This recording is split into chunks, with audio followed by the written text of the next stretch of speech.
1 meter, 83, 77 kilos.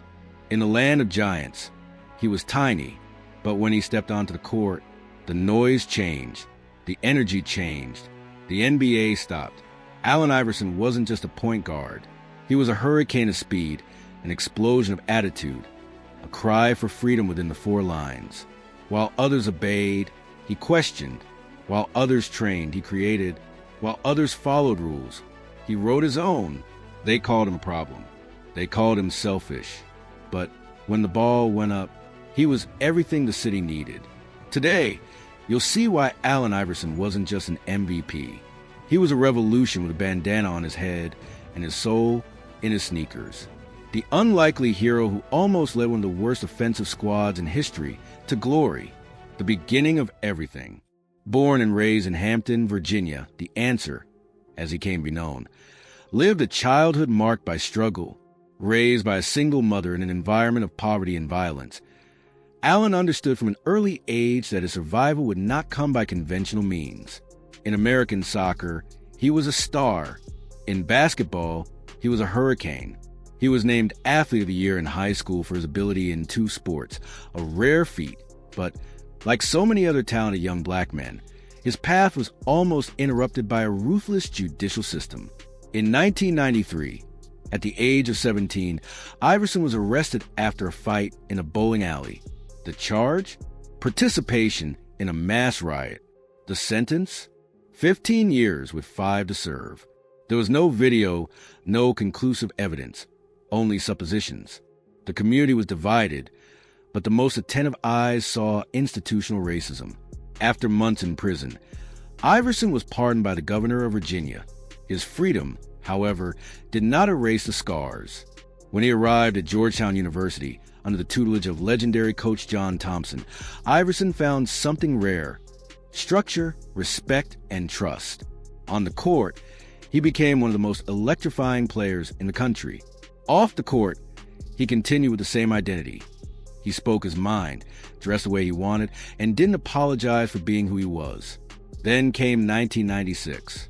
1996 draft. The 1996 draft was a shower of talent. Kobe Bryant, Ray Allen, Steve Nash, Stephon Marbury, among others. But it was Allen Iverson who came out with the first pick, chosen by the Philadelphia 76ers, a rebuilding team in search of a soul. From the first moment, he showed the world that he wasn't just a talent. He was a manifesto. In his debut game, he scored 30 points. Shortly afterwards, he etched his name in the history books with 5 straight games scoring 40-plus points, a feat no rookie had ever achieved before. Iverson played as if every game was a personal battle. It wasn't just speed. It was urgency. It wasn't just skill. It was survival. And then came the definitive moment of arrival.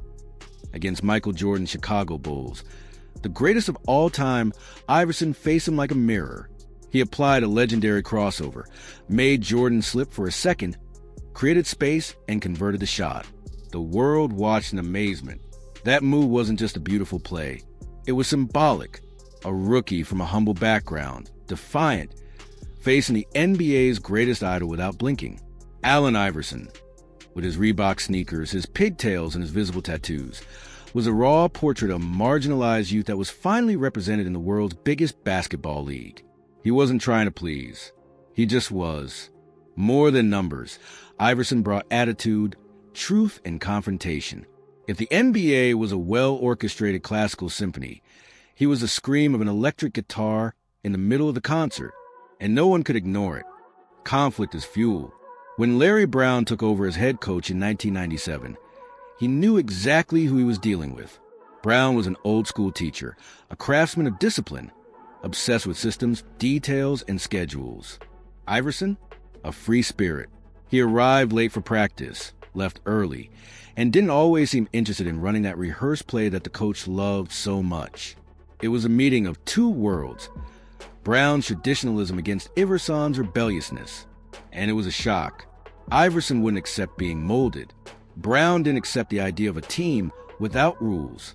Every practice Iverson missed made the headlines.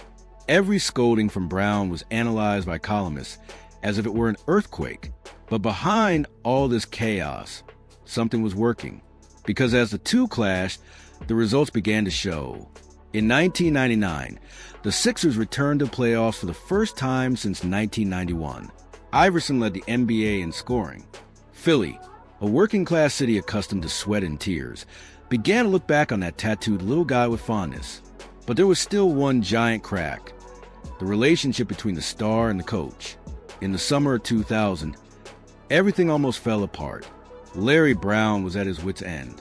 Tired of the absences from training sessions and the halting answers in interviews, he did the unthinkable.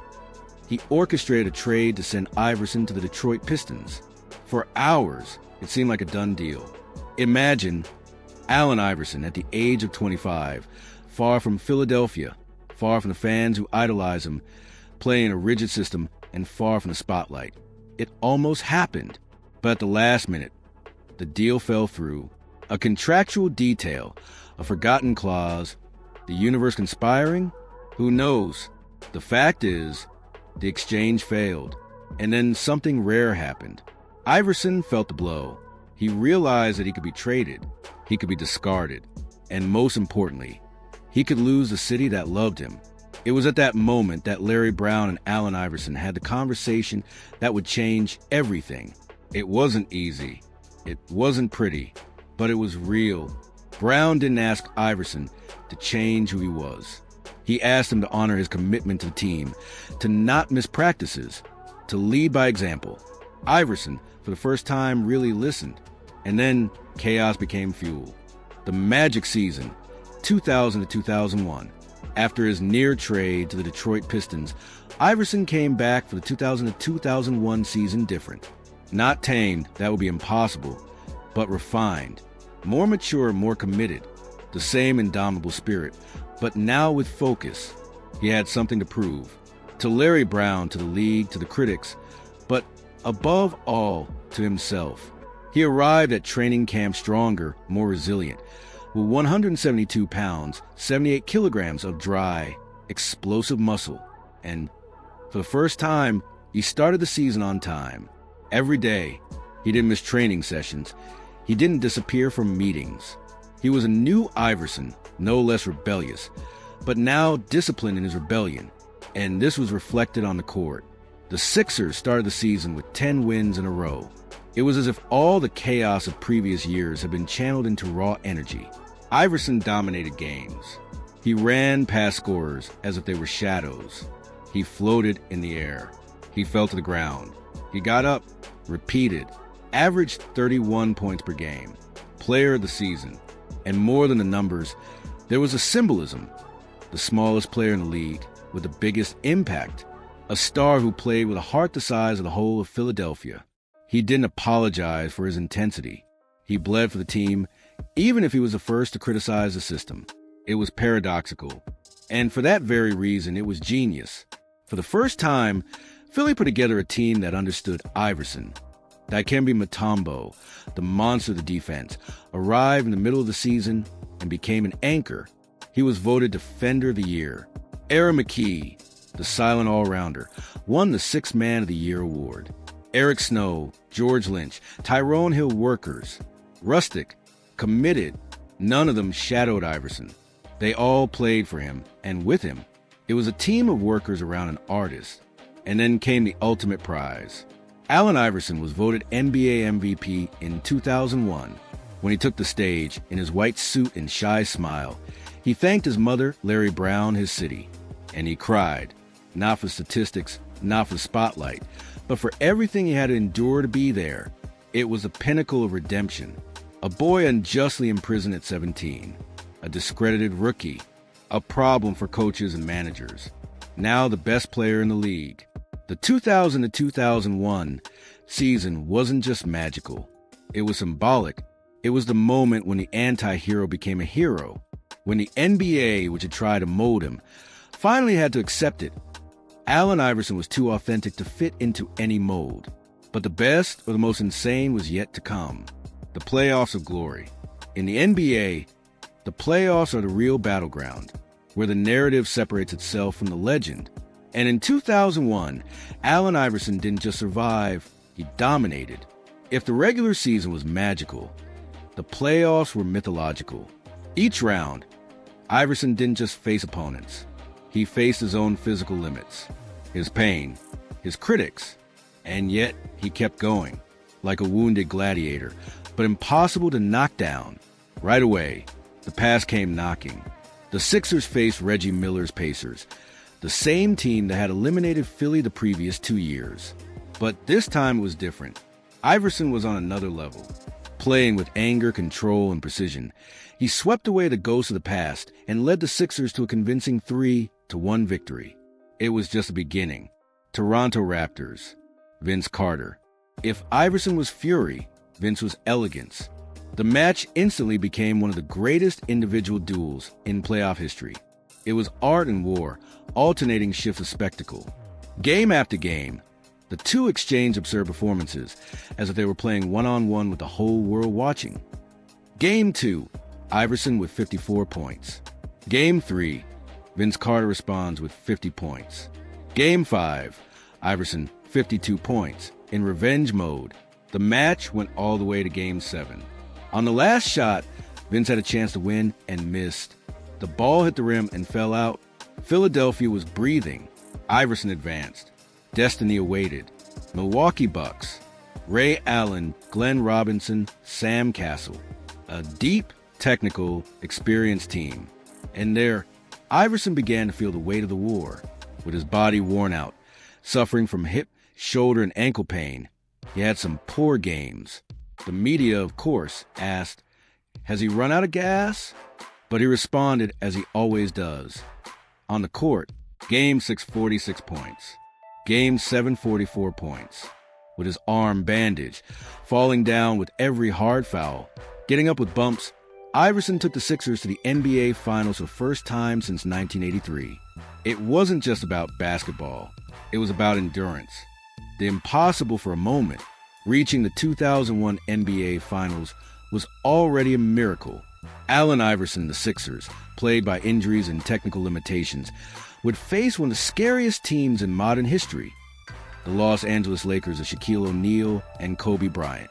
The Lakers were coming off 11 straight wins in the playoffs, running over opponents with almost inhuman strength. Shaq was unbeatable in the paint. Kobe was already on his way to the throne. It was the empire at its peak. And then, in Game 1 of the Finals, in front of more than 18,000 fans in Los Angeles, Iverson made the impossible seem inevitable. The mood was one of announced massacre. But nobody warned Iverson. That night he was possessed. He moved like lightning, marked by Tyronn Lue. He bumped into Shaq, dribbled past Kobe, ignored the noise of the crowd and the weight of the occasion. 48 points, playing more than 50 minutes, in the middle of the final, away from home, against an unbeaten team. The key moment came in overtime. With the Sixers ahead, Iverson received the ball in the corner, facing Tyronn Lue. He dribbled, he made the fadeaway, he hit it, and then he stepped over it. The iconic step over. One of the most remarkable moments in NBA history. It was more than a play. It was a manifesto, a symbol of everything Allen Iverson stood for. Small, disrespected, discredited, and yet dominant. That 107-101 victory was the Sixers' only one in the series. The Lakers won the next 4 games. Shaq was monstrous, Kobe decisive. There was no stopping the yellow tsunami. But no one remembers the final score. What remained forever was Iverson's heart, his surrender, his pain, his fury. The man who went beyond his body, beyond logic, beyond basketball. At the end of that series, Allen Iverson didn't take the trophy, but he took something that few have ever won: the eternal respect of history. Post 2001 and legacy. After 2001, Allen Iverson never returned to the NBA Finals, but his presence in the league remained unavoidable. He remained a force of nature. Minor injuries, roster changes, conflicts with coaches, it all came, but he kept scoring, fighting, appearing in every highlight of the night. In the following years, the magic began to wear off. His physique no longer responded in the same way. The relationship with Larry Brown, once rebuilt, began to falter again.